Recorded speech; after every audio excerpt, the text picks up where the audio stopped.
Olá, galera forrozeira, seja bem-vinda a mais uma edição do Forrocast. Esse que é o podcast que fala sobre forró o ano inteiro e que está em mais uma temporada, é a quarta temporada do Forrocast, e a gente traz aqui para esse segundo episódio ele que é um querido, um grande artista, um grande forrozeiro e que faz parte aí do nosso casting de São João. Todo mundo leva para a cidade, todo mundo leva para o evento privado e que é autor, é compositor, é cantor e também tem diversos hits aí que fizeram sucesso e continuam fazendo sucesso. Esse ano vai estar de trabalho novo, mas já a gente fala desse trabalho novo, porque agora eu quero apresentar nosso Júnior Cangalha, da banda Cangalha de Jegue. Prazer enorme estar aqui. Tava doido para bater esse papo com você, Gabriel. Ah, prazer é todo meu. Então, Júnior, me fale um pouco de você, como é que você começou. Eu sei que você já tem, apesar da pouca idade, uma grande trajetória aí no meio forrozeiro e já passou por várias versões do forró, né? Eu comecei na faculdade, né, com Cangaia, né, na minha escola. Jequié. Em Jequié, eu sempre gostei muito de forró. Primeiro dançando, né? Desde pequeno, desde 10, 12 anos eu já dançava forró com minha irmã. E aí já curtia já os grandes nomes, Mastruz, né? Os grandes nomes da época. E de lá para cá eu comecei a me envolver um pouco com a música, né? Na faculdade. Aprendi a tocar, dançando muito ainda e curtindo em festa, porque o bom do forró é esse, né? E continua dançando ainda hoje? Agora só sozinho no palco, né? Só pode dançar sozinho. Então, e me fale, Júnior, como é que está a carreira? Esse ano você já começou, já colocou o pé na rua. A gente esteve lá num evento seu, lá no Carmo, e que foi sucesso, casa cheia, galera dançando bastante, e um formato diferente, né? Que foi um forró de mesa, vamos dizer assim. Pois é, rapaz. O bailinho, né? A gente deu o nome de bailinho. O bailinho da Cangaia foi para começar o ano de 2025. E foi pensado nessa mistura. Eu escolhi o Carmo, porque a ideia do evento esse ano é você passear por locais que não costumam ter os eventos de forró. Legal. Né? E a gente fica muito preso, às vezes, a fazer só aquelas coisas tradicionais que sempre tem todo ano. Eu quis trazer uma coisa diferente, além do som, além do repertório novo, né? Que a gente sempre prepara, né? Trazer uma experiência que viria a ser diferente, não só da música, mas também do ambiente, né? Para você poder ver uma coisa diferente. E o Pelourinho, né? Porque o Carmo, né? É uma extensão, ali, né, do Pelourinho. É um pedaço do Pelourinho. O Carmo, o Pelourinho, ele já tem uma cara de forró. É verdade. Né? Mas nunca tinha visto nada. E eu sempre apaixonado pelo Carmo, porque eu acho lindíssima aquela vista que a gente tem, né? Da Baía de Todos os Santos. Eu falei, rapaz, eu fui numa roda de samba lá porque eu gosto de ouvir de tudo para entender como as pessoas estão pensando na música, em música, né? De modo geral. Eu fui lá numa roda de samba e eu falei, caramba, isso aqui é bem bacana. Já pensou o pessoal dançando ao redor? A princípio eu pensei em fazer numa casa, né? De uma forma diferente, mas aí eu conheci lá o espaço, que é a casa de Castro Alves, e era um espaço que já dava para encaixar de uma maneira diferente. Mas eu gostei do negócio da mesa. Eu falei, eu vou fazer como uma roda de samba. Eu vou colocar uma mesa, os músicos ao redor da mesa e o público ao redor da mesa, vão fazer todo mundo perto. E graças a Deus deu certo, né? Deu certo, o pessoal curtiu. A galera lotou o espaço. A gente espaço. deu uma misturada com a banda de samba também. E eu peguei algumas coisas, que foi uma mistura que eu quis fazer, eu peguei algumas músicas de samba e coloquei em forró.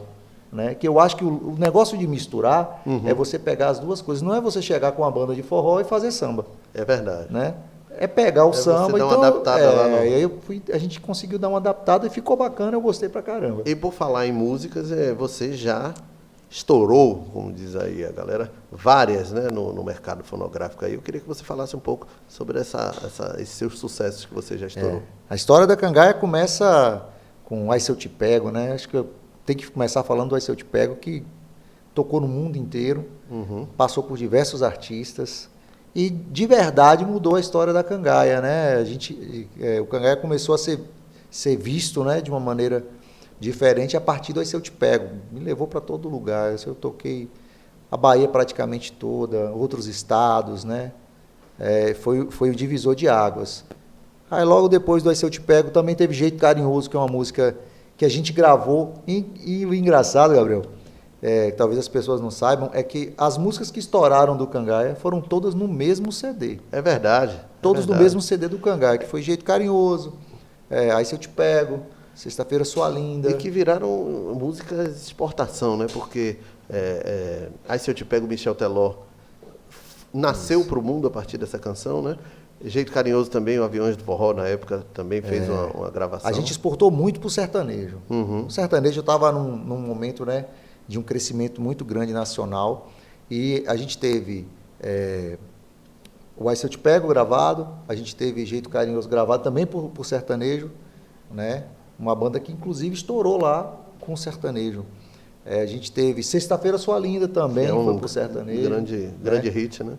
Bolo Doido também, foi uma música que foi lá pro sertanejo. E teve Chama Essa Cerveja, se não me engano, também. E teve uma música, inclusive, que foi gravada por Leonardo. Acho que foi Mulher Danada, o nome da música. Né? Que foi uma música também do Cangaia. E como é que está hoje o show do Júnior Cangaia? O que é que o fã pode esperar? Quem não teve a oportunidade de ir lá no Carmo ver, eu fui, estava muito bom.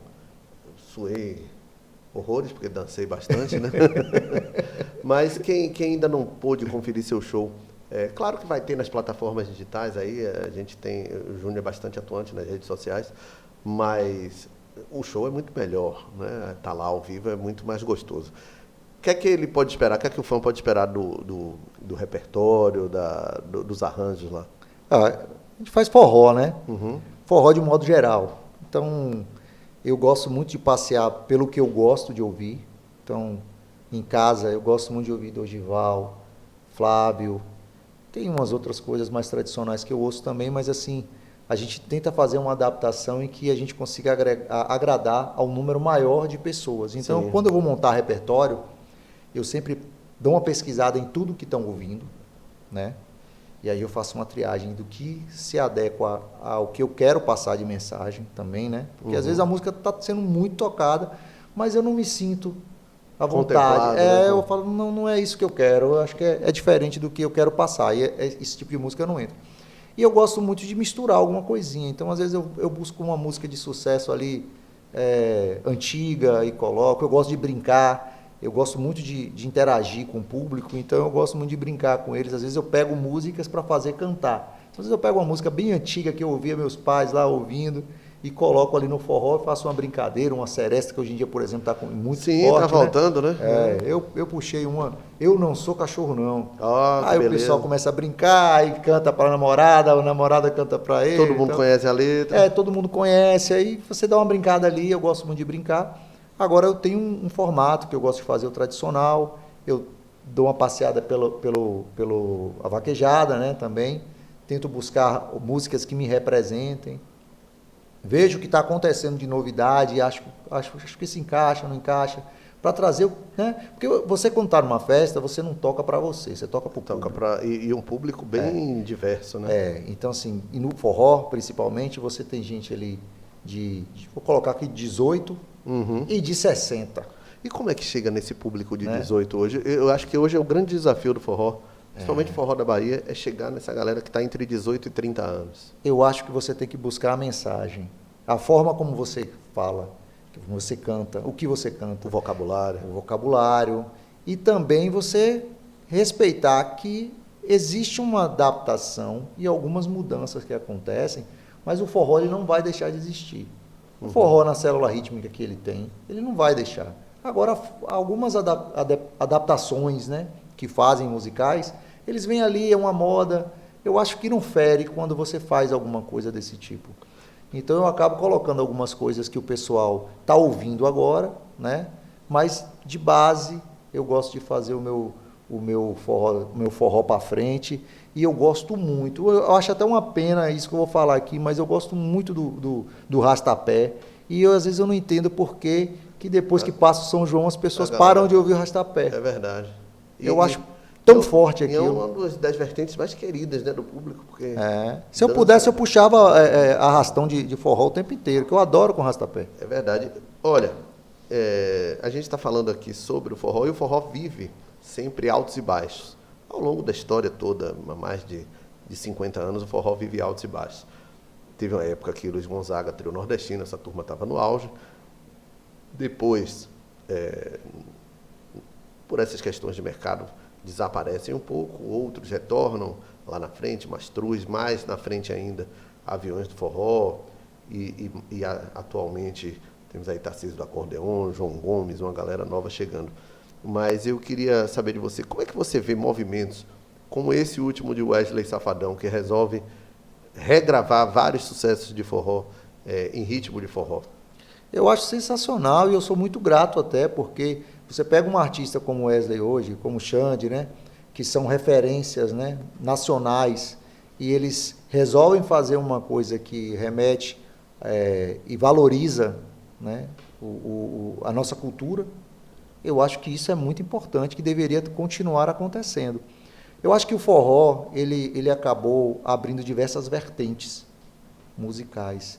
E eu acho que isso fez com que se perdesse um pouco do que é forró, mas não que deixou de ser forró. Só uma forma diferente. Eu acho que foram tantas formas diferentes de fazer forró, que a essência mesmo meio que deu uma...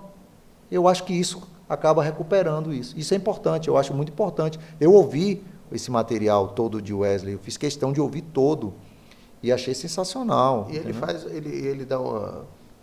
faz uma coisa que o Luiz Gonzaga fez lá nos anos 80, ele convida artistas de diferentes vertentes, né, para fazer as participações e acaba dando certo. Porque você vê que ele faz vaquejada, inclusive hoje eu acho que ele é bem apaixonado pela vaquejada, porque eu acho que o dia a dia dele, né, a vida dele, pessoal, passeia um pouco por esse universo, mas ele não abandonou as outras coisas. Ele tem muita coisa de Fidelis mesmo, sim, né? Poxa, sim. Fidelis, né, não tem nem o que falar, né? Fidelis é uma máquina de fazer hit, então, né? Então, ele passeou por tudo isso, ele convidou diversos artistas que estão no São João, vamos colocar assim, né? Que nem Natanzinho, por exemplo, que não é ele do Arrocha, né? Ele é do Arrocha, ele é um segmento diferente, mas está no São João, então ele deu um jeito de dar uma misturada ali, então eu gosto muito e sem disso. Descaracterizar, né? Ele coloca ali cada um com sua verdade. E agora a gente vai falar, já que a gente está falando de hits, tem um EP novo chegando aí com quantas músicas aí de trabalho novo? Eu criei coragem, porque eu escrevo muito, eu componho bastante, mas eu sempre ficava com o pé atrás para colocar minhas músicas, porque ficava parecendo que é o dono da bola, né? Então eu falei assim, não, dessa vez eu vou fazer. Eu fiz uma seleção de umas músicas, falei assim, eu vou gravar dessa vez. E aí escolhi 4 músicas. Na verdade, eu queria lançar um CD com mais músicas, mas hoje em dia o formato, né, de lançamento é muito diferente, a gente tem que respeitar. Eu acho que já lançar um EP já está começando a ficar já defasado, é verdade, menos música, né? Agora lança faixa só. Lança faixa por faixa. Eu falei assim, não, eu vou fazer, vou encurtar o tempo de lançamento de uma música de trabalho, né? Vou lançar todas, mas vou trabalhar aos poucos cada uma para o pessoal conhecer, né? E aí eu estou lançando agora no final de abril essas 4 músicas. Tem algumas músicas minhas que ficaram um pouco tarde, né? Como a do ano passado, Vem São João. A gente acabou lançando já muito perto do período. Eu vou refazer esse trabalho com ela esse ano, porque eu acho que é uma música que fala sobre aquele clima de São João, e eu acho que é importante a gente falar isso também. É bem-vinda, né? Chega em hora boa. E as outras falam do dia a dia, fala de amor, fala de... E com qual pegada? Do shot? Qual é o ritmo? Eu quis passear, eu quis puxar um pouquinho do eletrônico, eu quis trazer para o tradicional. Então tem uma música tradicional que eu gosto bastante, que é romântica.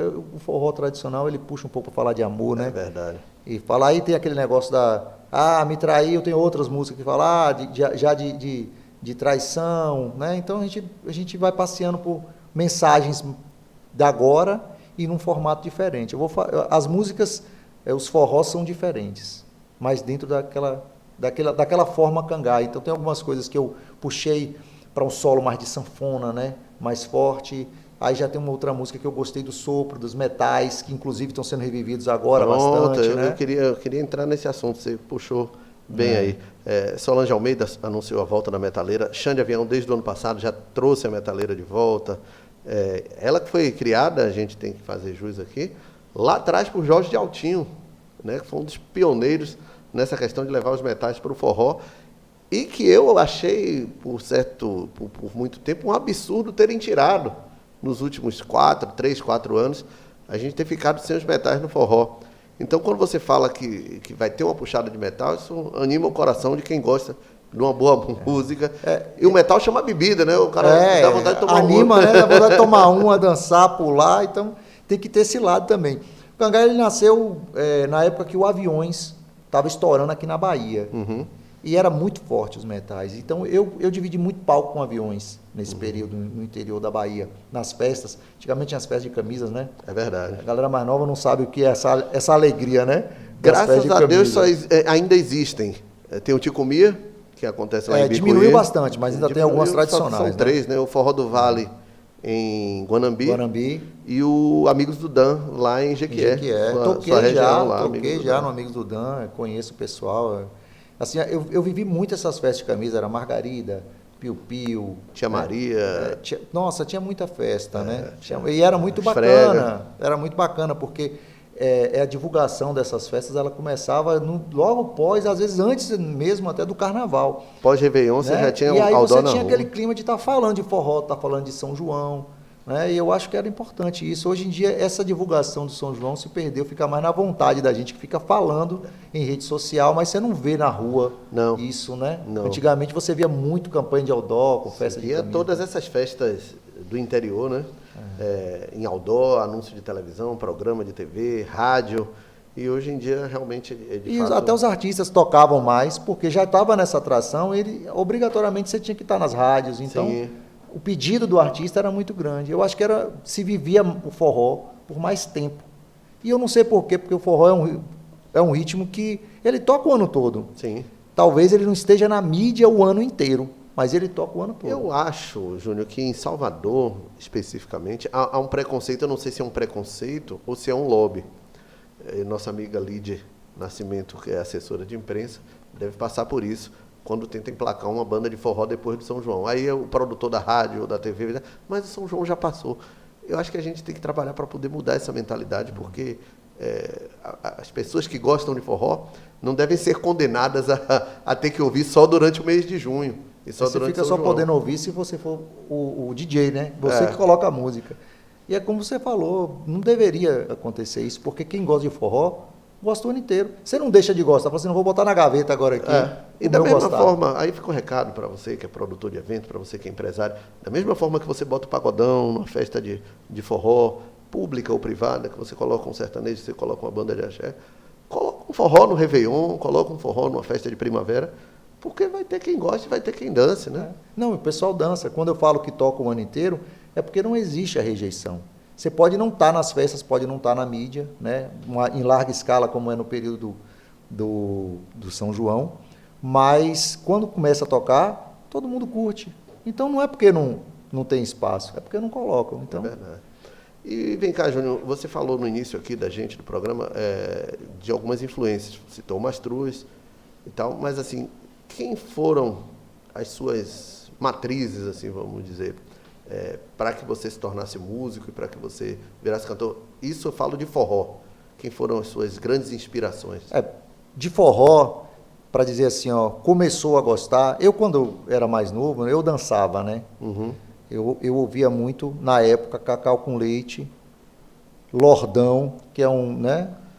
Um grande clássico aí. Cocó era uma referência para mim. Toda formatura tinha Lordão. Lordão, mas o Lordão era muito forte no São João, ele fazia um repertório de forró, né? Porque antigamente tinha umas bandas baile, o Lordão era como uma banda baile, mas tocava um repertório de forró. Então ia muito na minha cidade, que eu sou do interior, né?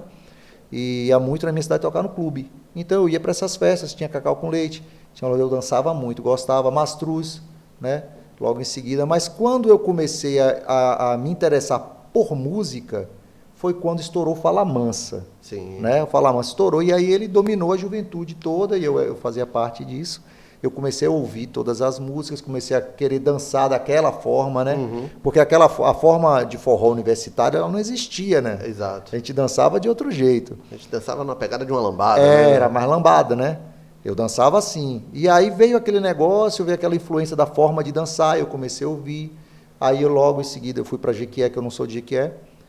Eu fui para Jequié para estudar. E aí lá eu comecei a ter essa relação na universidade com forró. Lá em Jequié era forró o ano inteiro. Era o ano inteiro tocando forró.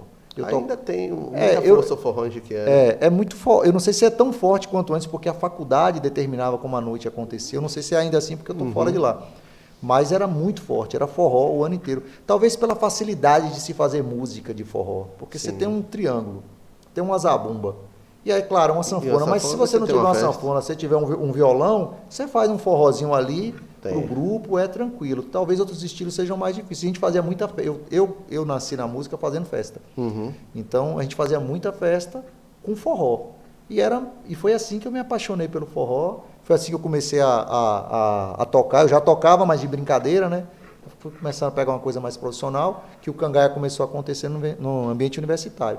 Aí você vai pesquisar, você vai ouvir outras coisas, você vai entender por que eu gosto disso, quem foi que começou com isso. Aí você vai entender por que Luiz Gonzaga era importante, claro. Qual é a inteligência musical que esse cara teve, né, para fazer isso, e outros artistas, né? E teve muita, diga-se de passagem, Gonzaga, tanto é que ainda hoje, até hoje, você vê que há 2 anos a música do São João foi Cheiro da Carolina, aquela adaptação do DJ. Fizeram uma adaptação, né? Mas que não deixou São de ser poesias, a matriz né? Gonzaga, a forma como ele... Porque tem isso, né? A gente estava falando sobre música antes, né? Nos bastidores, e eu acho que a forma como você fala, ela vai atingir as pessoas mais ou menos.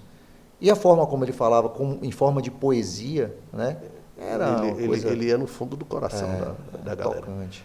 Júnior, você está presente no YouTube, nas plataformas digitais? Nas plataformas digitais, YouTube, Banda Cangaia de Jegue, sempre Banda Cangaia de Jegue ou Júnior Cangaia. E me diga uma coisa, qual a importância que você acha hoje desses canais para a divulgação de um artista? Eu acho que hoje a comunicação imediata está nas redes sociais, né? Todo o meio de comunicação é importante e tem o seu papel, né? Mas hoje em dia o imediatismo das redes sociais, porque você está trabalhando, você para tomar um café, você abre o celular, abre o Instagram, olha ali uma mensagem. Né? Do dormir ou acordar? Às vezes você vai no WhatsApp, alguém mandou, encaminhou uma publicação de um WhatsApp para você, ou uma reportagem de um blog, no celular. E a rede social em si, principalmente, né, eu vou falar da que eu mais consumo, que é o Instagram. O Instagram é o que eu mais consumo. Ela é muito imediata, ela está sempre, o tempo inteiro. Então, eu às vezes converso muito com as pessoas, principalmente o meu canal de comunicação, com quem acompanha o trabalho do Cangaia, é o Instagram. Eu converso muito com as pessoas pelo bate-papo do Instagram. E vende show também por lá, né? Acontece até de ter venda de show. Então assim, o Cangaia, por exemplo, né, eu uso, além da questão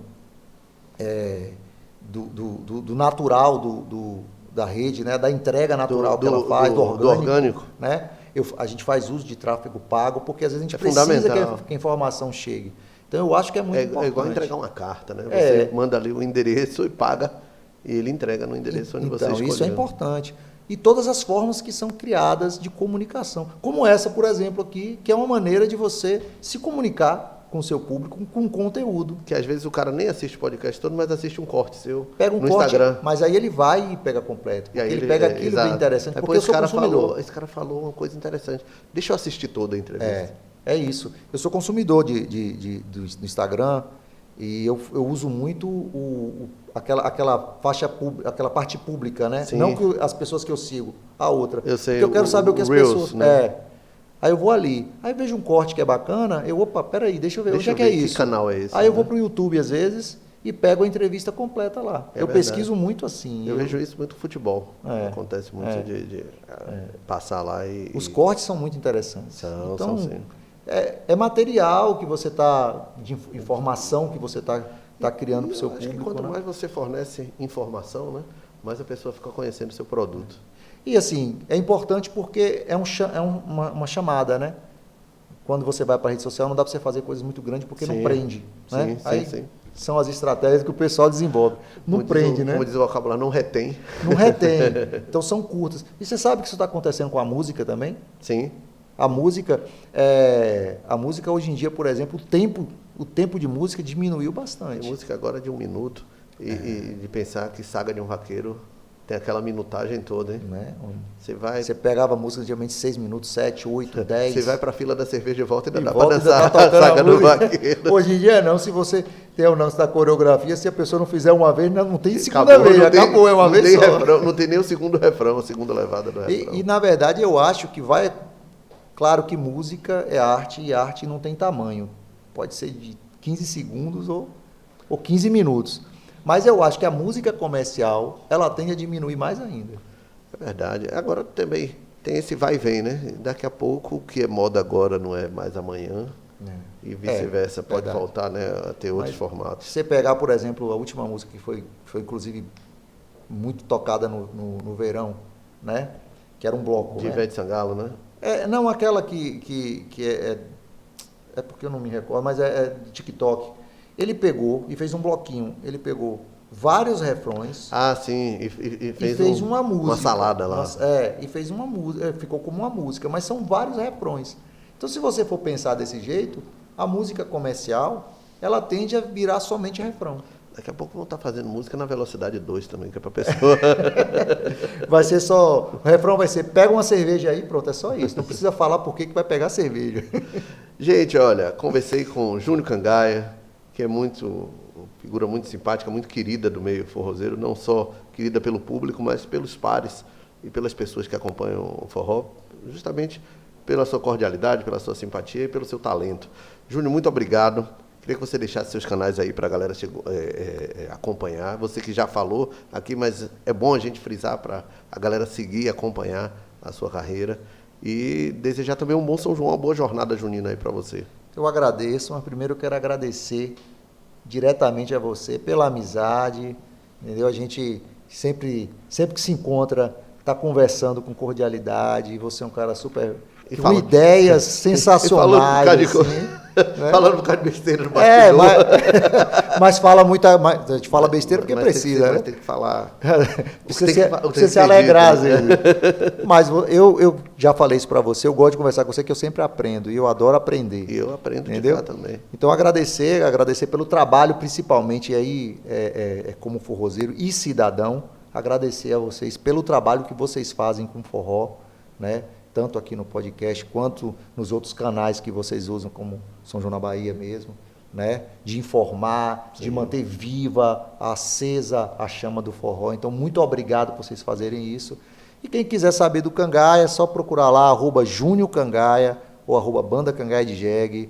A gente vai ter um São João aí para mostrar um bocado de coisa para vocês. E que venham muitos shows. E você que acompanhou a gente aí, vamos ter também os cortes no Instagram, mas eu quero que você ative as notificações aí, siga o Júnior Cangaia também nas redes dele e encaminhe esse link para as pessoas que gostam de forró e que gostam de um bate-papo sobre forró, para você ficar sabendo dos bastidores, porque às vezes, durante os eventos, as entrevistas são curtas, a gente normalmente fala sobre os eventos e aqui a gente falou hoje sobre diversos assuntos e que você não deve perder e pode oferecer para outras pessoas também. Até a próxima semana, um grande abraço para você.